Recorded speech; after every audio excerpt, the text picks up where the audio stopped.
మేము వెతుక్కుంటా వింటా ఉంటాం. అవును. బాగా వ్యూవర్షిప్ ఉంటుంది ఆ పాటలకి. అది. మీరు చూడండి అన్ని లక్షల్లోనే ఉంటాయి. ఏ పాట ఓపెన్ చేసినా కూడా అవును. లక్షల వ్యూవర్షిప్ ఉంటుంది. ఇప్పుడు మేము లోపటుండి నేను వెనక మిలిటరీ డ్రెస్ ఉంటుంది నాకు.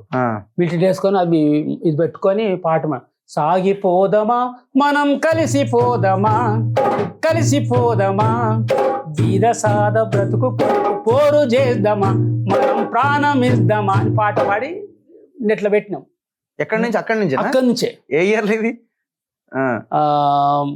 18-19. ఓకే. 3.5 లక్షల లైక్స్ వచ్చినాయి లోపల నుంచి. ఇంకా మ్యూజిక్ లేదు, ఏం లేదు. ఆడ లోపల అంత గుడిసె లెక్కలు పెట్టి అలా రికార్డ్ చేసి పంపించేసినాం. అంటే ఇప్పుడు మీరు అడిగిన ప్రశ్నకి ఏంటంటే చెమట సుక్కల సంబంధించిన పాటలు. కళాకారులు కూడా ఏమంటాం మట్టిలో నుంచి వచ్చిన కళాకారులే. మొత్తం మెజార్టీ కళాకారులు మట్టి నుంచి వచ్చిండ్రు. తర్వాత వాళ్ళు ఆ గ్రామాలలో ఉన్న ఎందులో ఒక కళ రూపంలో ఉన్నది వాళ్ళకు. కాబట్టి అట్లా ఈ పాట వీళ్ళు ఏమైపోయిందంటే ఆ పాటలు వాళ్ళ చేతిలోకి వెళ్ళిపోయినాయి. అంటే ఎవరైతే కావాలనో వాళ్ళు వాడుతుండ్రు, ఆ ప్రజల దగ్గరికి వెళ్ళిపోయినాయి అవి. అది మెయిన్ కారణం.